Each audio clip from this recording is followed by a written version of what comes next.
Flow, a psicologia do alto desempenho e da felicidade. Mihaly Csikszentmihalyi. Este não é um audiobook da obra, mas uma análise que pode conter ilações, comparações ou exemplificações para com a cultura política ou eventos atuais, mas não reproduz os pontos de vista do autor nem suas opiniões.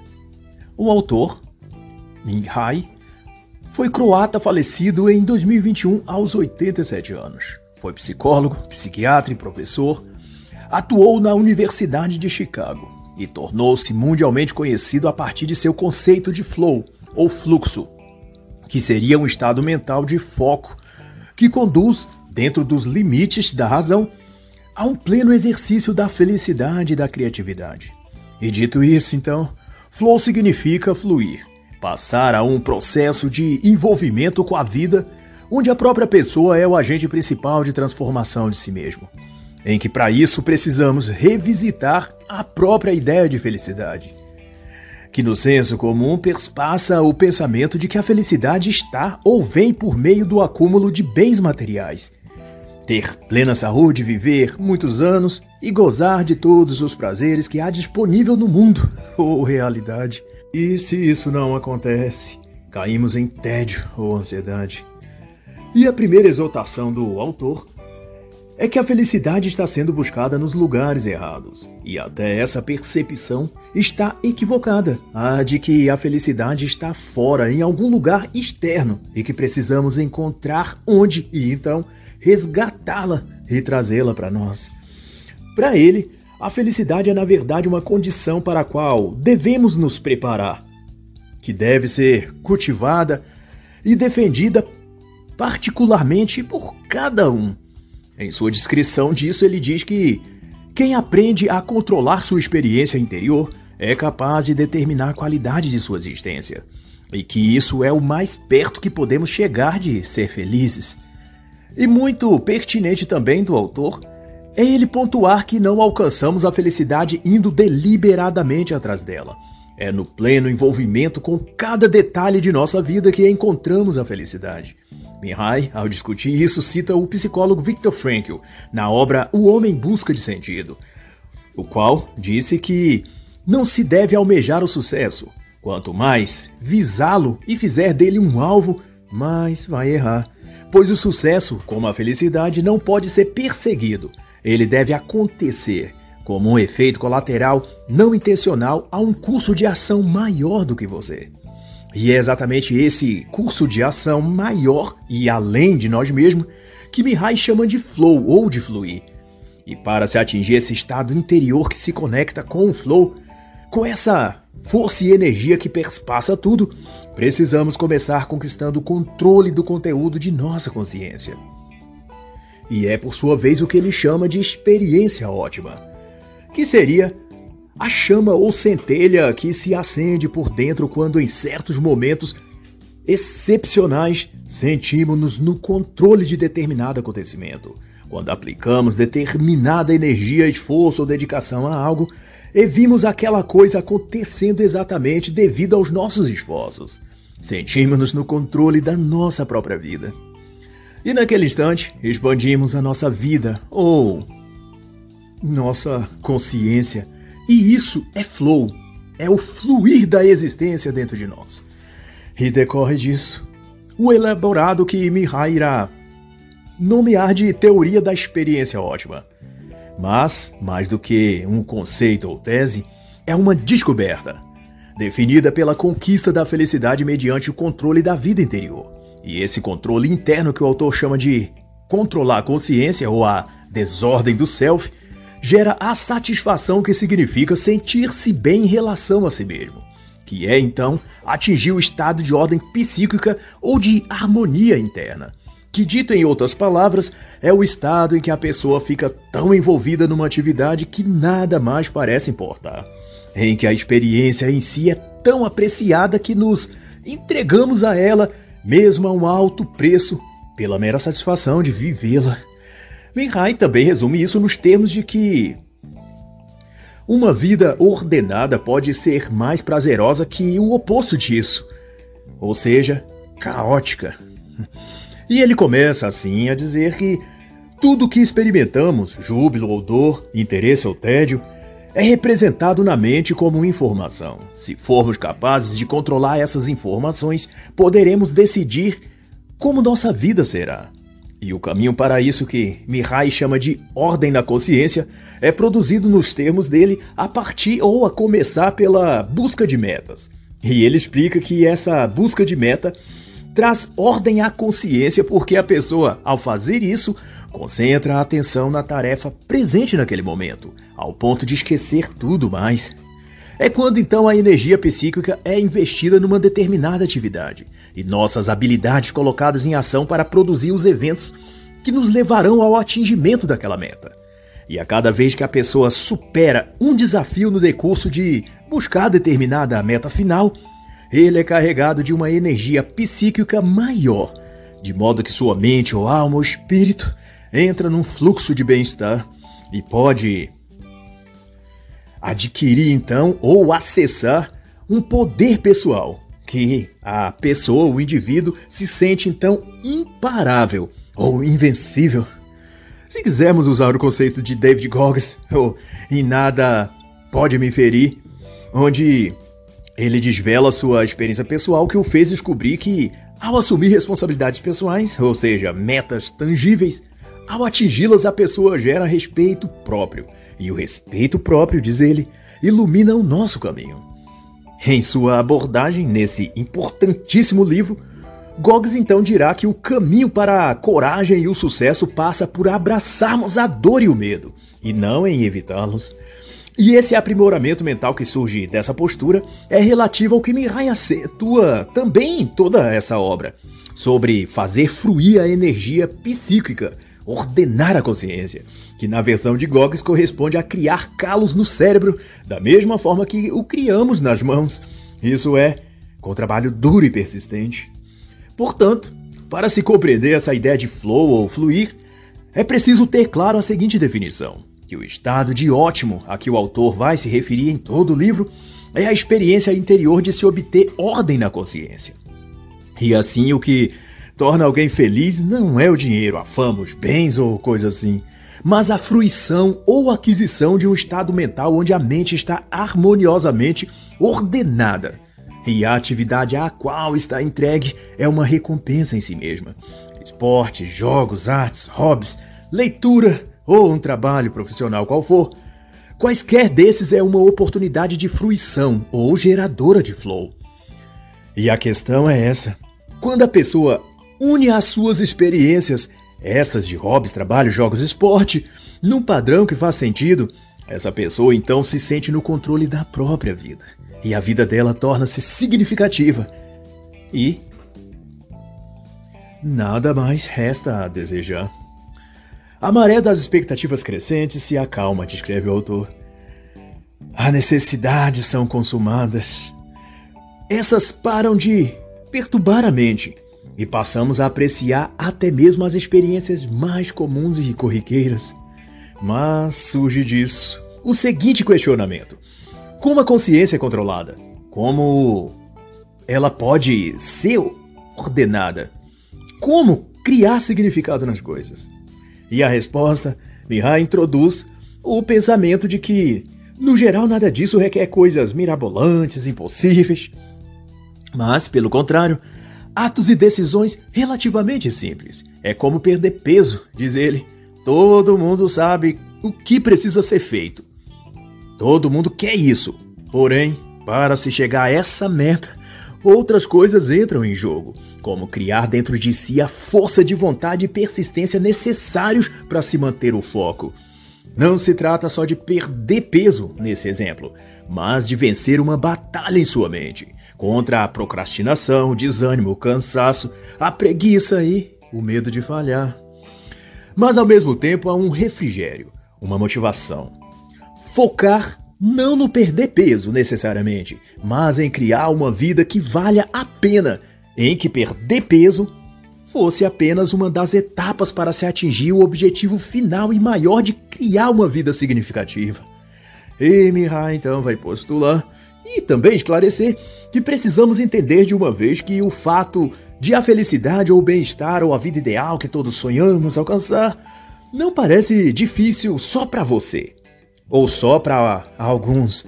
Ela parece igualmente difícil para todos os seres humanos. A frustração é algo profundamente entranhado na vida, diz ele. A dificuldade para a felicidade ser alcançada, prossegue ele, é justamente porque o universo, ao que tudo demonstra, não foi criado para atender às nossas necessidades.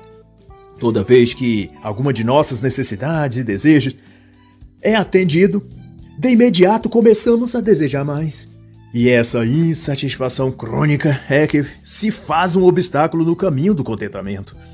E nessa parte, que do ponto de vista do autor, entra em cena a religião, a filosofia, as artes ou outras formas correlatas de conforto espiritual ou interno, é que esses refúgios psicológicos, entre aspas aqui, servem como atenuantes e vão nos ensinar a aplacar alguns desses anseios irrefreáveis, a dispor de algum controle sobre esses impulsos de querer mais, de sentir-se insaciado.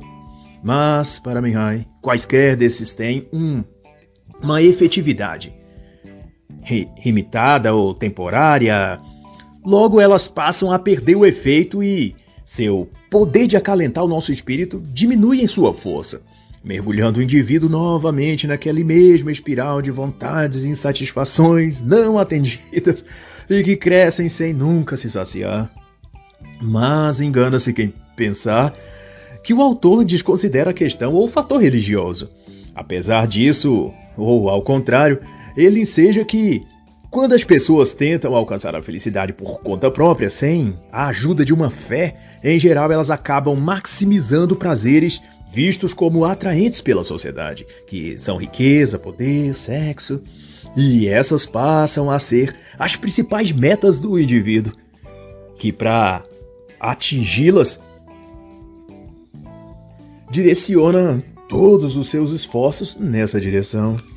Mas nunca, porém, acontece da pessoa se sentir de fato realizada quando alcança algumas dessas coisas. Ela continua infeliz e buscando mais dessas mesmas coisas, em quantidade maior ainda. E de então, Mihai vai inferir que o contentamento e realização pessoal só ocorre mediante o desenvolvimento da capacidade de apreciar momento a momento tudo o que fazemos. Mas então, retomando o raciocínio, o autor reflete que a raiz do nosso descontentamento é que o universo não parece ter sido projetado, levando o conforto dos seres humanos em consideração. O universo é repleto de estrelas e astros que explodem e acabariam quaisquer próximo a eles. E também inundado por gases letais ou diversas outras condições inóspitas para nós, seres humanos. E também a Terra não deixa de ser em grande medida hostil contra nós e contra nosso desenvolvimento. Tempestades, frios congelantes, vulcões expelindo lava e fogo, enchentes, terremotos, animais selvagens prontos para nos devorar. E milhões de micro-organismos invisíveis também dispostos a nos assassinar de dentro para fora, assim que entrarem em nosso corpo. E a cada vez, uma nova ou mais mortal ameaça surge para desafiar nossa busca pelo conforto e felicidade. Quando uma vacina, por exemplo, para uma doença desenvolvida, surge alguma nova bactéria ou vírus, colocando novamente em curso a guerra do universo contra a nossa felicidade ou bem-estar. Os 4 cavaleiros do Apocalipse, resume então o autor, parecem nunca estar muito longe. A Terra, diz ele, pode até ser nosso único lar, mas está cheia de armadilhas prontas para entrar em ação a qualquer momento. E muito embora as ciências físicas e biológicas conciliem estas coisas ou fenômenos ao que chamam de teoria do caos, o que predomina nas ciências humanas, como a psicologia, é que o caos é sempre uma desordem. E a desordem, por sua vez, age sempre contra o nosso bem-estar. E sendo assim, projetar a felicidade a partir de coisas ou elementos externos é sempre uma forma arriscada de não se conseguir sucesso algum. Mas eis o que sugere o autor, que ao invés de ficar obcecado com o que se quer, o resultado e meta final, passar a sentir e conectar-se a cada pequeno passo na direção daquela meta final, como se estivesse focado em várias pequenas metas E alcançar esses micro-resultados deve proporcionar pequenos êxtases e prazer, como se cada um tivesse e realmente tem grande importância no processo geral. Isso faz com que a mente pare de ansiar o todo e o que é externo, para deleitar-se com toda e qualquer vitória obtida, treinando-nos então a olhar mais para dentro do que para fora. E esse senso de valor, dado aos pequenos esforços e resultados, fortalece então a nossa consciência para se envolver mais e mais com aquele projeto ao ponto de, sem que se perceba, a energia disso vai correndo a partir de dentro de nós, fluindo para nos levar ao estágio final desejado. Porém, dar-se-á conta que no percurso já estamos naquilo que achávamos estar buscando e que só seria alcançado lá no final, que é se sentir feliz. No próprio caminho onde não sabemos o momento, a felicidade entrou, aconteceu, o bem-estar se manifestou. E a isso é o que o autor dá o nome de fluxo. Nessa situação, teremos então entrado nesse estado de fluxo, de flow, nessa corrente que atravessa por dentro de nós, e nela também mergulhamos, mas que vem de fontes inexprimíveis, e dela nos conectamos ou nos desconectamos, sem termos como parar esse fluxo ou energia. Nós nos afastamos ou nos desligamos dela, mas ela sempre está lá. Nessa comparação, é como uma corrente de águas ou um rio fluindo para uma fonte maior que é o mar. O rio, a água e todo o potencial existente nele, peixes, vida aquática, etc., já está e existe em cada parte do rio, e não apenas no final, no mar, onde ele deságua. O rio é o mesmo em todas as suas partes, e o que se tem no final, no grande mar, é uma quantidade maior e mais variada de tudo aquilo que já contém no rio. Peixes, algas, corais, vida vegetal, animal, tudo já pode ser encontrado antes mesmo de se atingir o mar. Mas se ficarmos concentrados apenas no objetivo derradeiro de chegar lá no mar, no estágio final, isso faz com que percamos todas as belas e incríveis experiências de viajar pelo rio até que se chegasse ao mar. Entrar no rio é fruir, ou deixar-se ir no fluxo. E nesse estado de ser, onde a pessoa entra no rio e aprecia e desfruta de tudo que há ali, mas sem paralisar a jornada com um destino final, que é o mar, leva, de acordo com o autor, ao sentimento de ser feliz. Porque esse é um estado em que a mente está conectada a essa energia que chamamos de bem-estar ou de vida ótima, nos termos do autor. Mas, todavia, surgem obstáculos para impedir de nos conectarmos com esse fluxo de energia que corre ou flui perante a vida, e que Mihai identifica como formas de defesa que desenvolvemos ou a que recorremos para nos proteger do caos que se opera no externo de nós, dada a visão que temos de que a felicidade, prazer ou bem-estar virá ou que está em algo de fora do nosso exterior. São, no dizer do autor, escudos contra a ameaça do caos, no que ele destaca então a cultura, que de acordo com a descrição que ele faz, veio a partir de uma reação de sobrevivência psicológica na intenção de conter as forças aleatórias do universo, fazendo destas sensações e sentimentos administráveis ou pelo menos compreensíveis, no que o autor vai dizer que uma das principais funções de toda cultura foi sempre proteger as pessoas do caos, e assegurá-las de sua importância no mundo e de sua possibilidade de sucesso. Inclui-se nisso os mitos e crenças, segundo o autor. Foi sempre através da cultura que os seres humanos, em suas sociedades, puderam acreditar que estavam contemplados por uma concessão especial que lhes garantia um lugar e espaço no futuro ou às margens do caos, e não no centro dele. Mas daí, na ótica do autor, que os mitos culturais perdem sua validade e imergem as pessoas na desilusão, quando se espera certos privilégios, como o de ser poupado do caos, e em dado momento, aquele povo ou sociedade é justamente atingido por ele, pelo caos. E na citação que o autor faz, ele relembra os romanos que criaram crenças e convicções de que tinham algum favor especial ou que eram um povo aprovado ou que merecia esse favor dos deuses. Até então, que o Império ruiu, mostrando que eles não estavam assim protegidos do caos como imaginavam. Outro caso foram os chineses, também convencidos de que detinham uma cultura superior que os defendia ou os imunizava dos reveses da vida. Até que vieram os mongóis e destruíram suas convicções. Da mesma maneira, os astecas, de quando conquistados pelos espanhóis e tantos outros. E nas palavras de Mihai, em relação a isso, o universo é insensível às necessidades ou crenças humanas. Em geral, ele traz problemas independente do que creem as sociedades. E mais que isso, Mihai conceitua que quando começamos a acreditar que o progresso é inevitável e a vida é fácil, podemos perder rapidamente a coragem e a determinação aos primeiros sinais de adversidade. Então logo percebemos que aquilo em que acreditávamos não é inteiramente verdade. E dessa perspectiva, o autor formula então que daí notamos que os valores culturais onde buscávamos apoio simplesmente não passam de pântano, onde nossos pés vão afundando. Seria por isso que se vê o mal da ansiedade e da apatia tão alastrado no mundo. Será por isso que seja então tão difícil encontrar hoje uma pessoa feliz? São indagações pertinentes, né? E relacionado a isso, não posso deixar de citar a autora Ana Patrícia Chagas, em Encontre o Seu Lugar no Mundo, em que ela escreve no capítulo 1 sobre o nosso lugar no mundo, dizendo que cada um de nós é fruto dos acontecimentos, no sentido de que tudo que tivermos de lidar nos direciona ao contexto que estamos hoje.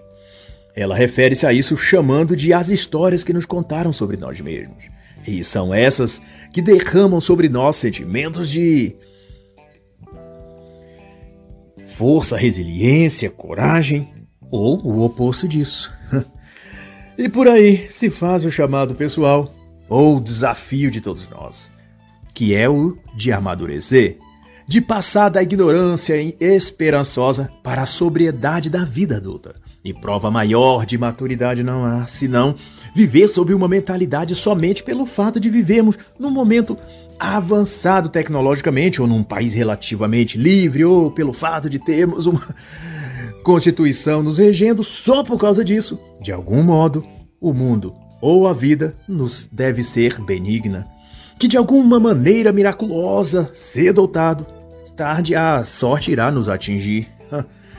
Mas então dirá o autor que, a despeito, porém, de todas essas concepções, uma hora acordamos e vemos que o mundo próspero, científico, sofisticado que achávamos estar nele, simplesmente não nos proverá a tal felicidade.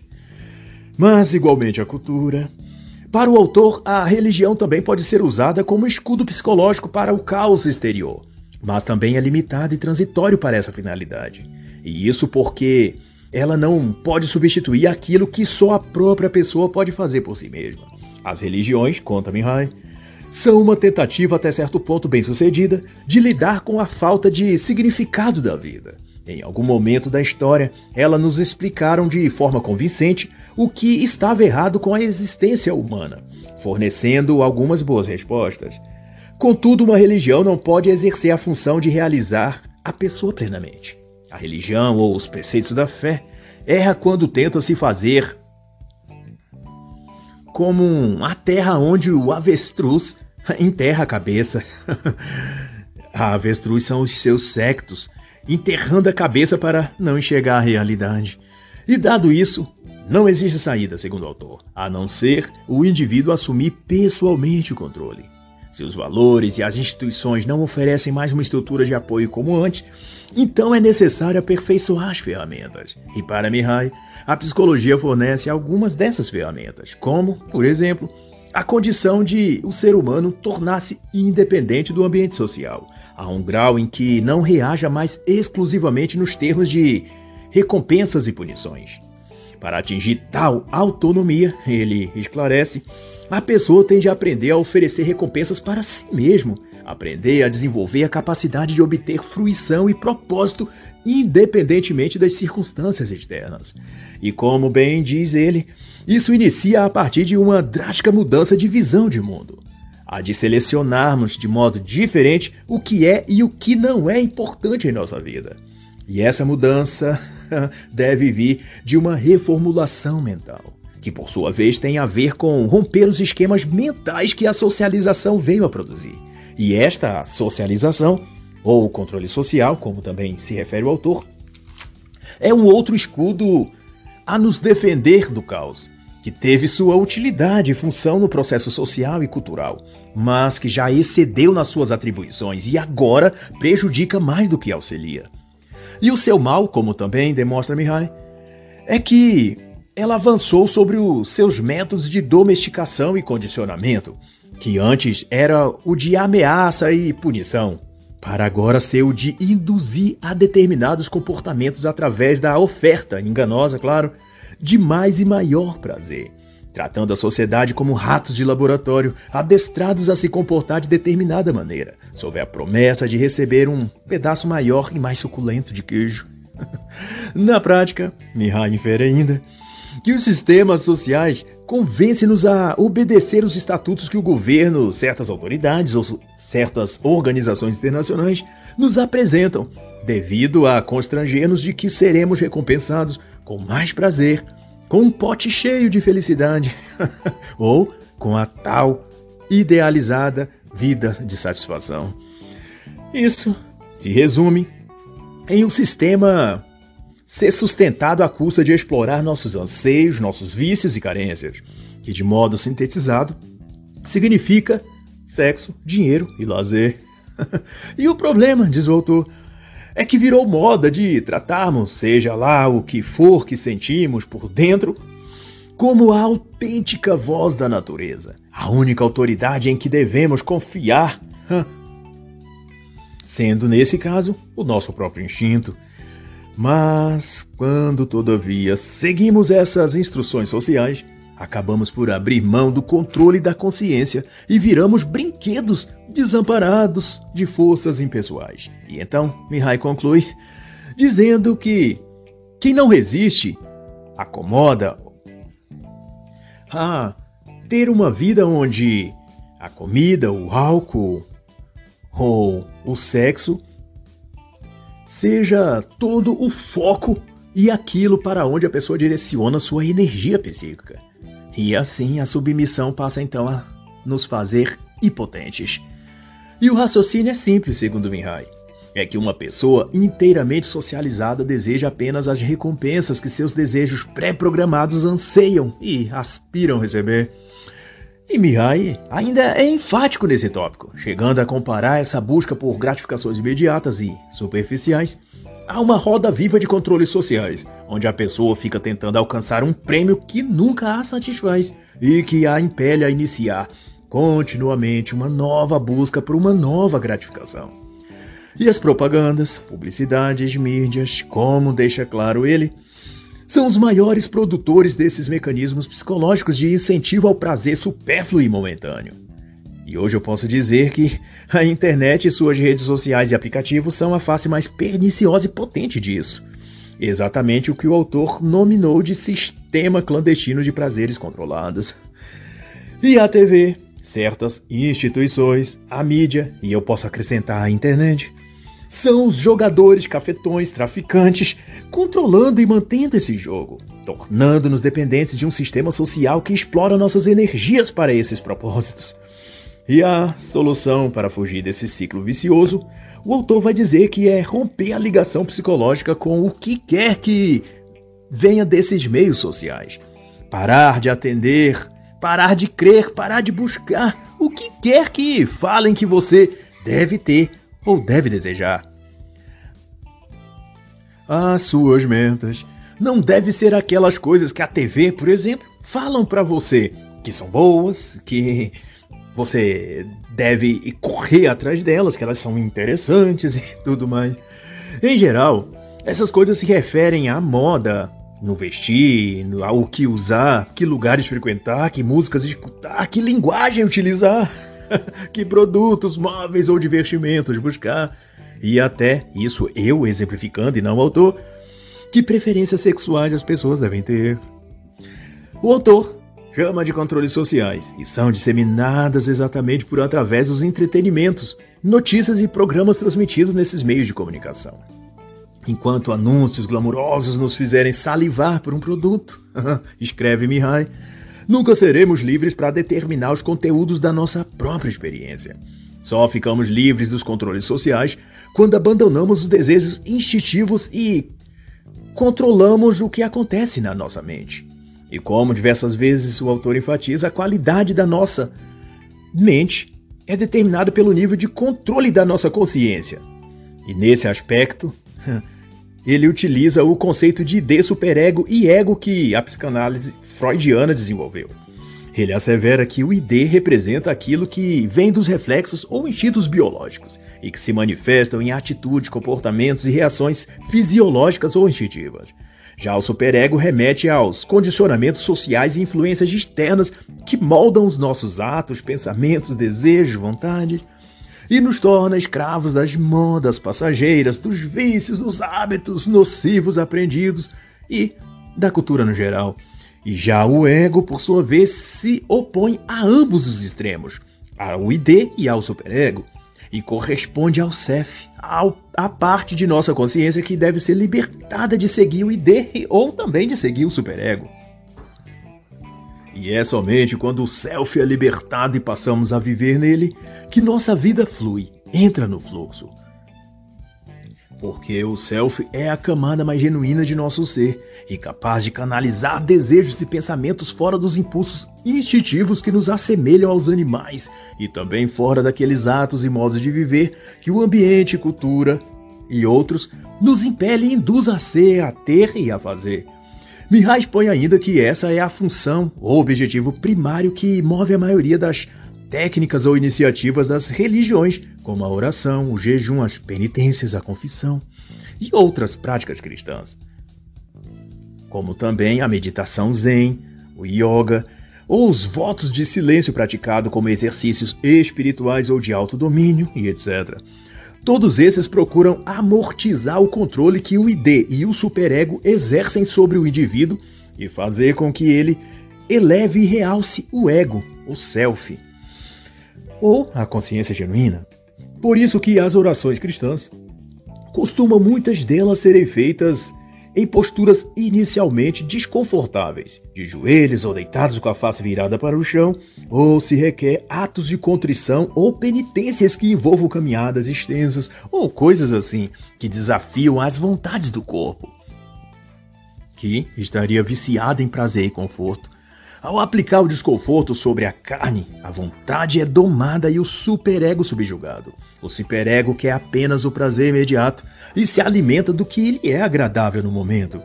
Quando imposto a ele sacrifícios, ele deixa então de ser ativo, se esconde, foge, se podemos assim dizer. Ao passo que o ego, ou o self, se lapida e aperfeiçoa quando as vontades do superego são quebradas. O self é o único que pode sentir e se alimentar da vida como ela é, se nutrindo da realidade. O id concentra-se no corpo físico, induzindo atos de teor biológico reativo e visando a sobrevivência. Comer, beber, reproduzir, lutar, fugir é a parte que nos assemelha aos animais. O superego se instala no emocional e estimula comportamentos que atrairão sensações de segurança afetiva, de conforto físico, psicológico, de coisas sentimentais, vaidade, supérfluas, busca de aprovação, de validação social e por aí.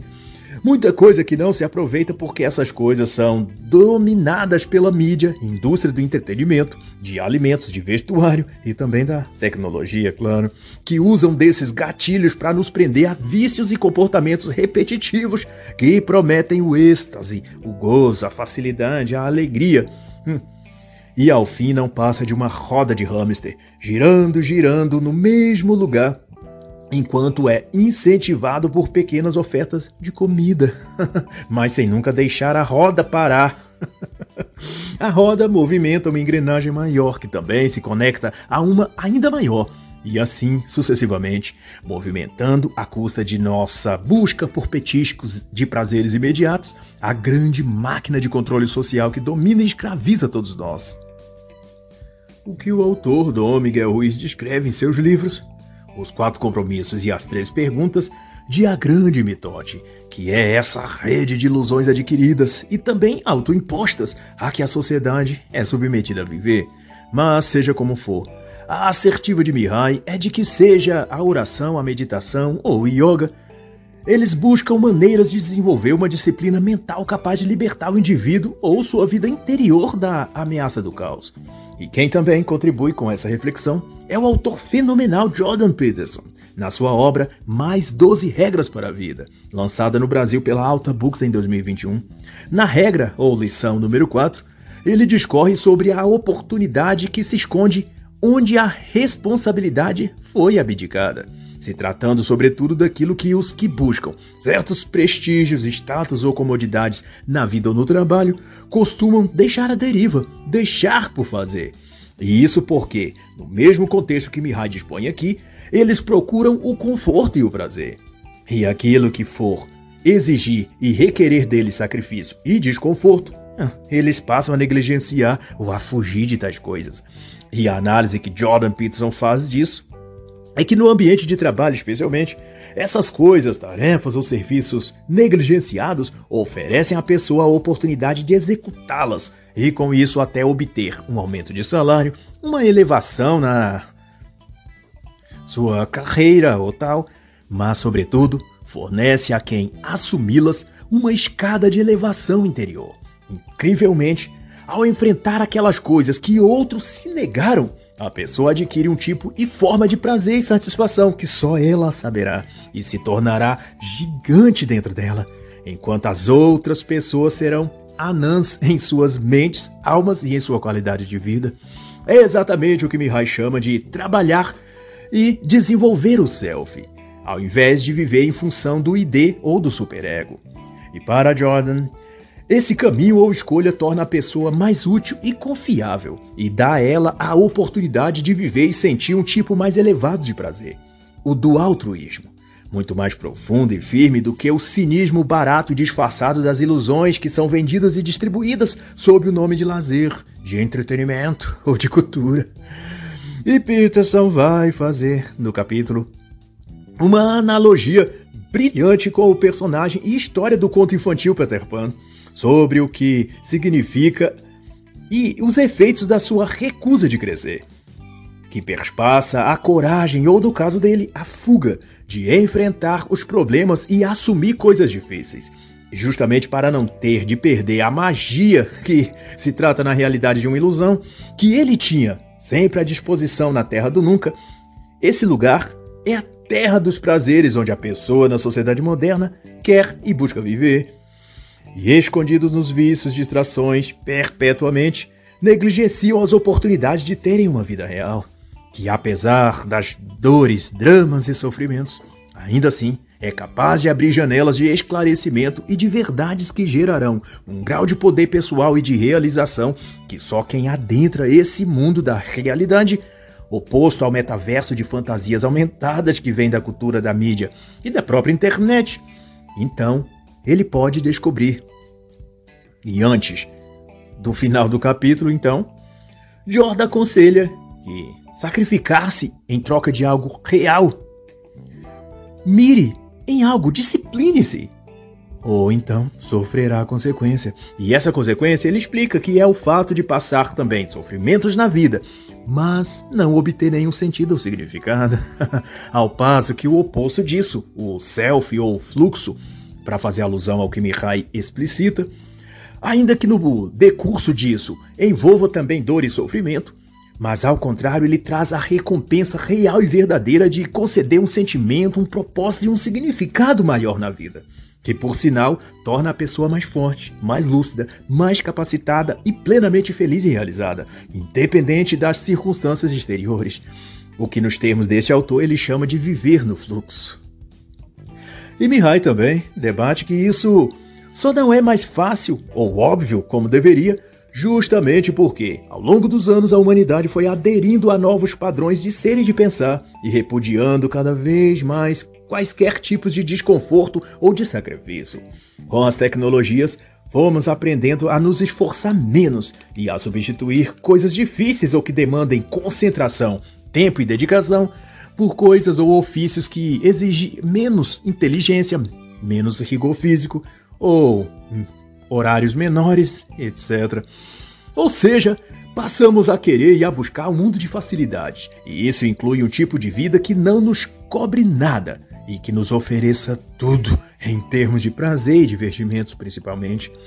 Até mesmo o trabalho passou a ter de ser divertido, tanto quanto uma brincadeira. O que me lembra o Google e Facebook, por exemplo, em que um tempo atrás fazia propaganda de seus ambientes de trabalho, onde os funcionários vestiam bermudas e usavam chinelos e podiam deitar em puffs ou jogar totó na hora que quisessem. O lazer se misturava com o ambiente de trabalho, e os computadores onde deveriam desenvolver o trabalho para o qual eram pagos, eram dispostos todos no mesmo lugar que sofás, camas, redes e brinquedos para eles se divertirem. Isso acabou se tornando uma cultura do mundo moderno. E os jovens, especialmente os jovens, foram sendo estimulados a idealizar essa vida hedonista, onde até o trabalho deve proporcionar prazer. Onde, na verdade, o prazer que o trabalho laboral antes buscou produzir é um outro nível e sentido, que era o de dar ao indivíduo o tipo de satisfação de ver algo que ele fez ou executou servindo ao bem comum da sociedade, ou algo do tipo. É o tipo de prazer de ver uma coisa bem feita, eficiente e útil sendo aproveitada no mundo daquela cidade ou no bairro que for. Mas com essa decadência do prazer pessoal suplantar o dever social, veio também a queda cognitiva, o déficit de inteligência e o aprisionamento moral, mental e espiritual. E isso tudo é tão epidêmico que tudo passou a não ter mais um sentido maior.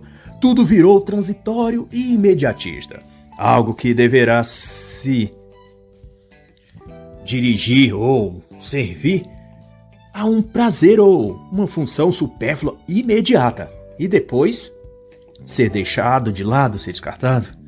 O casamento, relacionamentos em geral, as modas no vestir, o vocabulário, o conceito de certo e errado, absolutamente tudo passou a ter uma finalidade casual, que só serve àquele momento, e na semana seguinte se dará outras coisas subjugadas a outras normas e pretendendo outras finalidades distintas das de agora, como o único elo entre elas sendo o de que deve ser divertido, prazeroso e fácil. E vede como isso é mesmo verdade, fazendo eu uma observação, que nas atuais circunstâncias, o trabalho que muitos brasileiros têm buscado como atividade profissional e meio de sustento é o de fazer lives no YouTube e arrecadar Pix, Superchats e vender palestras gravadas que chamam de cursos.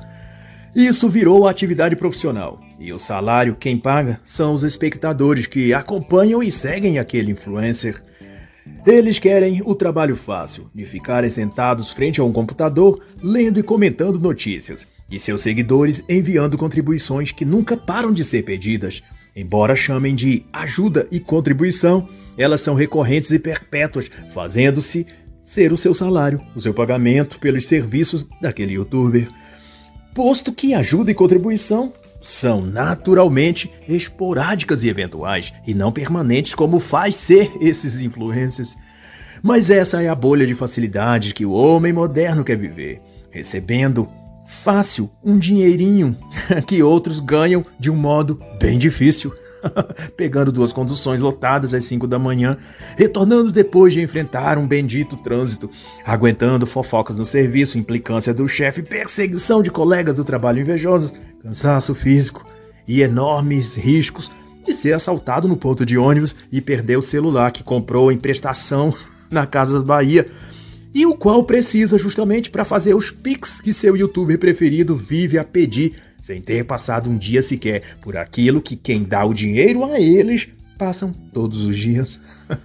Mas, como diz Mihai, uma pessoa pode ficar feliz ou sofrer terrivelmente, apenas mudando o conteúdo de sua consciência. E a premissa que fundamenta isso tudo não é outra senão a informação, da base que abastece ou obstrui o fluxo dessa energia que nos coloca em estado de alegria, prazer verdadeiro e saudável e de satisfação, está o fenômeno da informação, que Mihai define como conjunto de instruções biológicas ou sociais, e são essas que entram por nossa mente e se armazenam na memória, que cruzadas com outras vão impulsionando comportamentos e decisões. Basicamente, nossas ideias e opiniões são fundamentadas pelos conteúdos informativos que entram na nossa consciência. E se a fonte deles é errática, então nossos pensamentos e atos também serão. Uma informação pode ser visual, sinestésica, auditiva, multifatorial, e o resultado final é que irá compor a parte de nosso ser que chamamos de identidade. Mas o ponto do autor em relação a isso é que dentre as milhares de informações que recebemos o tempo todo, tudo que vemos, ouvimos, tocamos, lemos, apenas algumas se convertem em alimento mental e vão para as partes mais profundas da nossa consciência. E a parte da mente que faz esse processo seletivo é a atenção. E segundo ao autor, é a atenção quem puxa as referências apropriadas da memória, avalia o evento e escolhe o que fazer com aquela informação. E, para ele, o controle da consciência é o estágio mental em que a pessoa aprendeu a focar voluntariamente a atenção naquilo que ela escolheu e determinou que era relevante, ao invés de sua atenção ser um reflexo instintivo treinado para focar naquilo que a mídia, TV ou outros meios culturais lhe apresenta todos os dias por meio de telejornais, redes sociais, para usar algo mais atual, streams de filmes. E para ir um pouco além, Mihai aborda que controlar aonde e em que focar a atenção quebra o poder desse sistema social de manipulação e obstrução mental e libera a consciência para o fluxo de energia, de bem-estar, simplesmente porque quando você limpa o cômodo da casa, que estava atulhado de coisas inúteis, e para de ir atrás de velharias no lixão, esse espaço tende a ficar limpo para que coisas valiosas sejam colocadas nele. Agora, eu falando, aqueles velhos conselhos da minha mãe que, quando ficávamos, eu e meus irmãos, tempos demais na frente da TV, nunca esses conselhos foram tão atuais e necessários como agora. Menino, desliga essa TV e vá fazer algo que presta, dizia ela, quase sempre com uma sandália na mão ou uma vara de goiaba, pronto a marcar nosso lombo se nós a desobedecêssemos. Mas, por trás disso, está a sabedoria de que, se era para desligar a TV e fazer algo que prestava, então significa que a TV, ou o que ver TV, era algo imprestável ou inútil. Ou seja, a mensagem plantada em nossa mentalidade era que das coisas importantes que se há para se fazer na vida e para se envolver, ver TV não era uma delas. E eu acho que isso teve sua parcela de contribuição. Pois antes de chegar à juventude, ainda quase na adolescência, eu abandonei completamente a televisão e perdi total interesse pelo que a TV transmitia. E me apeguei apaixonadamente pelos livros, hábito que me acompanha até hoje. E já faz, no mínimo, uns 25 anos que eu não assisto televisão e sequer possuo TV em minha vida.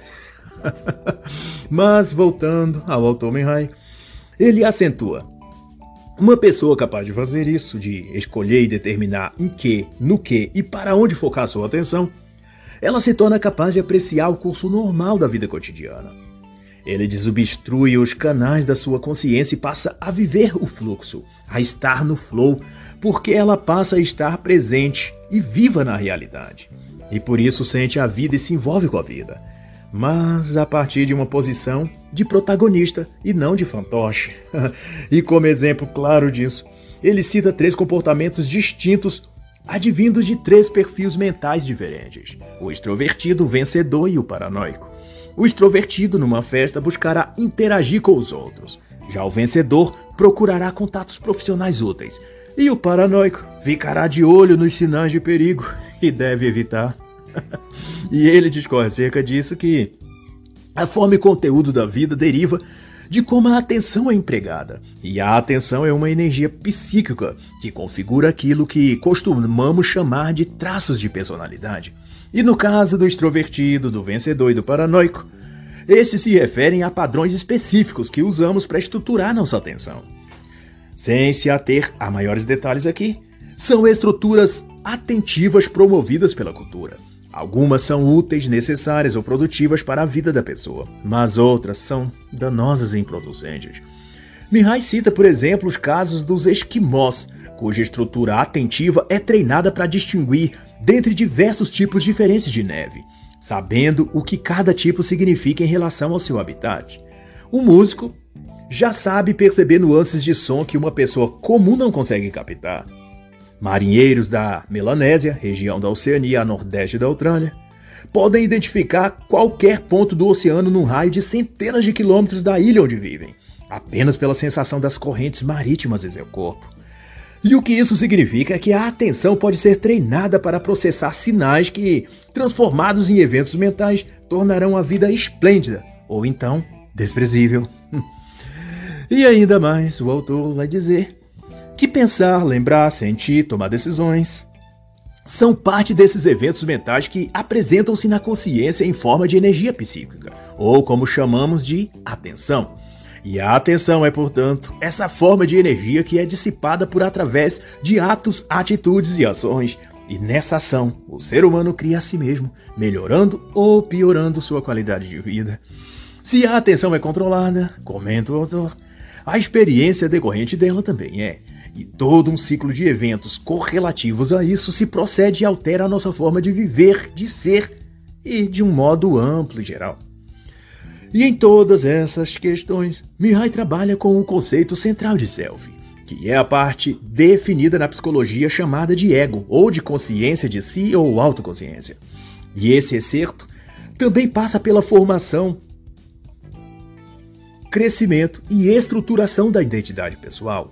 O flow se beneficia do self à medida que a pessoa se torna mais hábil e capaz de controlar sua atenção, seu foco e sua consciência. O flow se manifesta mais poderosamente através dessa mente que está, então, cada vez mais livre e liberta das crenças e dinâmicas sociais e culturais que os processos civilizacionais nos impõem. E quanto a isso, devo recomendar o livro de Jocko Willink, Navy SEAL reformado. Disciplina é liberdade, pois a abordagem que esse autor faz tem muita sintonia com o que aqui é exposto por Mihai, pois que no aspecto de trabalhar o desenvolvimento do self, implica diretamente a questão da disciplina mental e física, o que é o ponto nuclear do que o Willink trata. Uma frase, por exemplo, que define esta obra é: optar pelo mais fácil não fará de você mais forte. E essa força que Jocko Willink se refere é mental, física e espiritual. E esses são degraus que compõem a escada da disciplina, ou como ele chama, da autodisciplina. E como ele também diz, não pode vir de fora, mas apenas de dentro de você mesmo.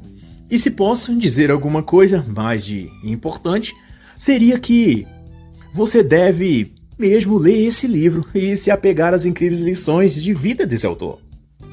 Em especial a que ele diz: mate seus ídolos, claro, num sentido metafórico, de que salvadores, heróis ou figuras messiânicas nunca são ou poderão fazer o que esperamos delas, porque assim como nós, eles possuem limitações dentro e fora deles. Se há, portanto, uma forma de superação dos obstáculos que enfrentamos, essa fórmula só poderá ser achada por cada pessoa dentro dela mesma.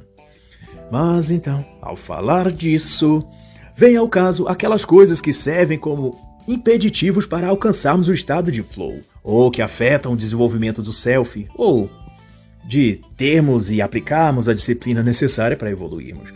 E uma delas é a entropia psíquica, ou desordem na consciência, que para o autor é uma força adversa que atinge a consciência, que pode ser uma ou várias informações em conflito com as intenções existentes naquele indivíduo. Isso é, a pessoa tem a vontade e o desejo de perder peso, de ganhar massa muscular, de passar numa prova, atingir tal coisa ou patamar financeiro, emocional, intelectual, por aí. Mas tudo o que ela consome em termos de conteúdos intelectivos vão em contrário a esses ideais ou pretensões. Se posso eu citar algo correspondente à nossa realidade atual, por minha conta e risco, eu diria as redes e mídias digitais, o TikTok e toda essa inutilidade virtual. pois essas fontes só geram conteúdos nocivos e idiotizantes, o que só paralisa o potencial cognitivo e serve como um banco de dados negativo, onde a pessoa irá tirar seus reflexos de comportamentos e estrutura de sua vida. Enfim, se a pessoa consome alimento estragado, não deve esperar que seu organismo desenvolva saúde, né? Mas também pode ser causa de entropias os sentimentos negativos diversos, raiva, ansiedade, medo. Todos esses desviam a atenção consciente e tiram a liberdade de pensar e agir, porque a pessoa passa a responder por instinto a essas sensações ao invés de submeter seus sentimentos e esquemas ou impulsos mentais ao escrutínio da razão, da razoabilidade ou da reflexão mais profunda. Essas desordens psíquicas são o que o autor chama de entropia, e em certa medida é um tipo de desgaste interno que a mente sofre se não houver construído uma resiliência ou independência capaz de articular sobre aquilo quando a adversidade surgir no caminho. Toda informação que processamos, diz o autor, é avaliada por sua influência sobre o self. Ou ela ajuda a atingir nossas metas, ou ameaça destruí-las. Um evento externo, também diz ele, aparece na consciência como informação, sem necessariamente ser um valor positivo ou negativo vinculado a ele. É o self que interpreta essa informação bruta no contexto de seus próprios interesses e determina então se aquilo é prejudicial ou não, se é positivo ou negativo. E se, no caso, a pessoa tiver sua mente moldada por inutilidades ou coisas negativas presenteadas a ela pela cultura e meios sociais, o que será que sua mente irá processar quando, diante dessas entropias e desordens psíquicas? E oposto a isso, a entropia está aquilo que Mihai denomina de experiência ótima, que é quando a informação que chega à consciência está de acordo com as metas que criamos. Nessa situação, a energia psíquica flui, porque não há barreiras para ela, e nessa fruição mais e mais atenção é liberada pela mente, para lidar com os ambientes externo e interno, e presumivelmente a pessoa passa a abraçar com entusiasmo cada coisa, cada desafio ou atividade que ela tem a fazer, gerando resultados profissionais incríveis, ou a nível pessoal, ou de aspecto religioso, ou espiritual, intelectual, acadêmico, ou do que quer que esse indivíduo se disponha a fazer. A experiência ótima, vai dizer Mihai, são situações em que a atenção pode ser livremente investida na conquista das metas pessoais, porque não há desordem a ser corrigida, nenhuma ameaça contra a qual o self precisa se defender. E no auge disso, as pessoas são atingidas por um self mais forte e confiante, porque sua consciência está dirigida por uma energia psíquica positiva, ou, em outras palavras, por uma corrente de flow. Um estado de consciência em que o prazer e satisfação no que quer que se faça não vem daquela coisa em si, mas da sensação de ver um trabalho bem feito, de ter gerado valor para alguém ou de ter realizado algo que nem a própria pessoa tinha antes certeza se daria conta. E nesse quadro mental, até rotinas de trabalhos ou tarefas em geral entediantes passam a ser encaradas com outra perspectiva e por isso também flui, de modo que as outras pessoas não entendem a mágica operada para que aquilo que ninguém parecia conseguir resolver ou com energia para realizar, aquele indivíduo foi lá e fez, cumpriu a missão. O que me lembra então o Dr. Laí Ribeiro, na sua obra Autoestima, Aprendendo a Gostar Mais de Você Mesmo, quando ele diz que percepção é realidade e tudo mais é ilusão. Quando você modifica a sua percepção, muda também a sua realidade. E se compararmos com o que Mihai apresenta aqui, percepção é aquele modo como encaramos os eventos mentais que decorrem para desordens psíquicas. E a realidade criada a partir disso seria, na comparação, o correspondente à obstrução do self e à entropia da energia psíquica. Isso está no capítulo 2 no livro de Laí Ribeiro, Crença Criando Realidade. Mas gosto também e acho relevante para o que Mihai discute aqui, o capítulo 3, a construção do eu. O eu a que se refere o Dr. Laí Ribeiro é congruente ao que Mihai define como self, por isso sintonizam-se bem uma e outra leitura. Compare, por exemplo, as frases: o flow é importante tanto para apreciar o momento presente, quanto para gerar a autoconfiança que permite desenvolver habilidades e fazer contribuições significativas para a humanidade.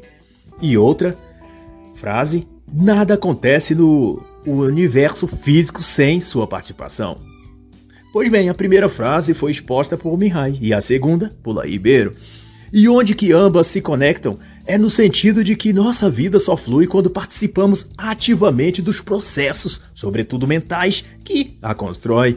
E isso em oposição ao estado passivo e absorvente que muitos de nós se dispõem a viver, recebendo, digerindo tudo aquilo que a mídia, a cultura, a TV, a internet fabrica e produz e derrama sobre a nossa consciência.